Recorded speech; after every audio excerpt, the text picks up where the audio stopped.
సువార్త 19వ అధ్యాయం. ఆయన సంచరించుచు యెరికో పట్టణంలో ప్రవేశించి దాని గుండా పోవుచుండెను. ఇదిగో సుంకపు గుత్తదారుడును ధనవంతుడునైన జక్కయ్య అని పేరుగల ఒకడు యేసు ఎవరో అని చూడగోరెను గాని పొట్టివాడైనందున జనులు గుంపు కూడి ఉండుట వలన చూడలేకపోయాను. అప్పుడు యేసు ఆ త్రోవను రానయ్యుండెను గనక అతడు ముందుగా పరుగెత్తి ఆయనను చూచుటకు ఒక మేడి చెట్టు ఎక్కెను. యేసు ఆ చోటికి వచ్చినప్పుడు కనులెత్తి చూసి, జక్కయ్య, త్వరగా దిగుము, నేడు నేను నీ ఇంట నుండవలసి ఉన్నదని అతనితో చెప్పగా అతడు త్వరగా దిగి సంతోషముతో ఆయనను చేర్చుకొనెను. అందరూ అది చూచి ఈయన పాపి అయిన మనుషుని యొద్ద బస చేయ వెళ్ళనని చాలా సణుగుకొనిరి. జక్కయ్య నిలవబడి, ఇదిగో ప్రభువా, నా ఆస్తిలో సగం పేదలకు ఇచ్చుచున్నాను. నేను ఎవరి యొద్దనైనను అన్యాయంగా దేనినైనను తీసుకొని ఎడల అతనికి 4 గంతలు మరలా చెల్లించునని ప్రభువుతో చెప్పెను. అందుకు యేసు, ఇతడును అబ్రాహాము కుమారుడే. ఎందుకనగా నేడు ఈ ఇంటికి రక్షణ వచ్చి ఉన్నది. నశించిన దానిని వెదకి రక్షించుటకు మనుష్య కుమారుడు వచ్చనని అతనితో చెప్పెను. వారు ఈ మాటలు వినుచుండగా తాను యెరూషలేమునకు సమీపమున ఉండుట వలనను దేవుని రాజ్యము వెంటనే అగుపడునని వారు తలంచుట వలనను ఆయన మరి ఒక ఉపమానము చెప్పెను. ఏమనగా, రాజకుమారుడు ఒక రాజ్యము సంపాదించుకొని మరలా రావాలని దూరదేశమునకు ప్రయాణమై తన దాసులను 10 మందిని పిలిచి వారికి 10 మినా ఇంచుమించు 50 రూపాయలు కావచ్చు నిచ్చి నేను వచ్చే వరకు వ్యాపారం చేయడని వారితో చెప్పెను. అయితే అతని పట్టణస్థులు అతని ద్వేషించి, ఇతడు మమ్ము నేలుట మాకు ఇష్టం లేదని అతని వెనుక రాయబారం పంపిరి. అతడు ఆ రాజ్యము సంపాదించుకొని తిరిగి వచ్చినప్పుడు ప్రతివాడును వ్యాపారం వలన ఏమేమి సంపాదించనో తెలుసుకున్నటకై తాను సొమ్మిచ్చిన దాసులను తన యొద్దకు పిలువమని ఆజ్ఞాపించను.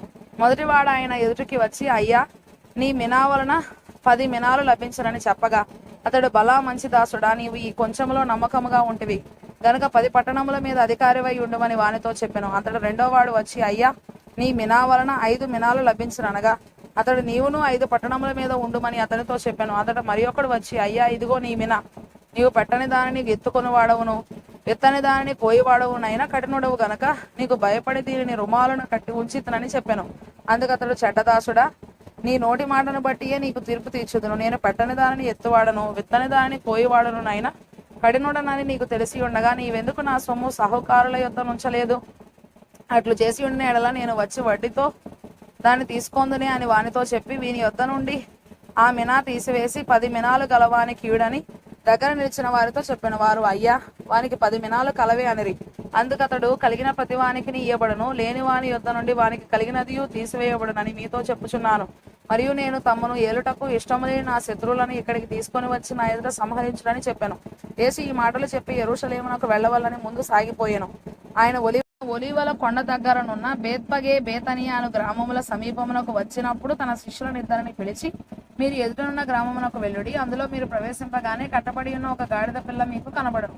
దాని మీద ఏ మనుషుడును ఎన్నడూ కూర్చుండలేదు. దానిని విప్పి తోలుకొని రండి. ఎవరైనను మీరెందుకు దీన్ని విప్పుచున్నారని మిమ్మల్ని అడిగిన ఎడల ఇది ప్రభువునకు కావాల్సి ఉన్నదని అతనితో చెప్పుడని చెప్పి వారిని పంపెను. పంపబడిన వారు వెళ్ళి ఆయన తమతో చెప్పినట్టే కనుగొని ఆ గాడిద పిల్లను విప్పుచుండగా దాని యజమానులు, మీరు గాడిద పిల్లను ఎందుకు విప్పుచున్నారని వారిని అడిగిరి. అందుకు వారు, ఇది ప్రభువునకు కావాల్సి ఉన్నదనిరి. తరువాత వారు యేసునొద్దకు దాన్ని తోలుకొని వచ్చి ఆ గాడిద పిల్ల మీద తమ బట్టలు వేసి యేసును దాని మీద ఎక్కించి ఆయన వెళ్ళుచుండగా తమ బట్టలు దారి పొడుగున పరచిరి. ఒలీవల కొండ నుండి దిగుచోటికి ఆయన సమీపించుచున్నప్పుడు శిష్యుల సమూహమంతయు సంతోషించుచు, ప్రభు పేరట వచ్చు రాజు స్తుతింపబడును గాక, పరలోకమందు సమాధానమును, సర్వోన్నతమైన స్థలములలో మహిమయు ఉండును గాక అని తాము చూసిన అద్భుతములన్నిటిని గూర్చి మహాశబ్దముతో దేవుని స్తోత్రము చేయసాగిరి. ఆ సమూహములో ఉన్న కొందరు పరిసయ్యులు, బోధకుడా, నీ శిష్యులను గద్దింపమని ఆయనతో చెప్పగా ఆయన వారిని చూచి, వీరు ఊరకుండిన ఎడల ఈ రాళ్లు కేకలు వేయనని మీతో చెప్పుచున్నానెను.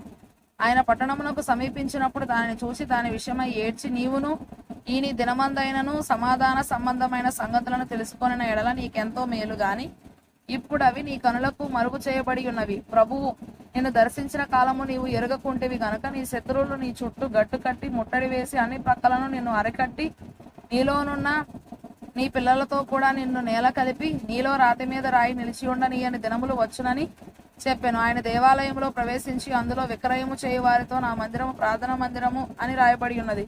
అయితే మీరు దాని దొంగల గుహగా చేసిద్దరని చెప్పి వారిని వెళ్ళగొట్టన ఆరంభించను. ఆయన ప్రతిదినమును దేవాలయంలో బోధించుచున్నప్పుడు ప్రధాన యాజకులను, శాస్త్రులను, ప్రజలలో ప్రధానులను ఆయన నాశనము చేయ చూచుచుండిరి గాని ప్రజలందరూ ఆయన వాక్యమును వినుటకు ఆయనను హత్తుకొని ఉండిరి గనుక ఏమి చేయవలనో వారికి తోచలేదు.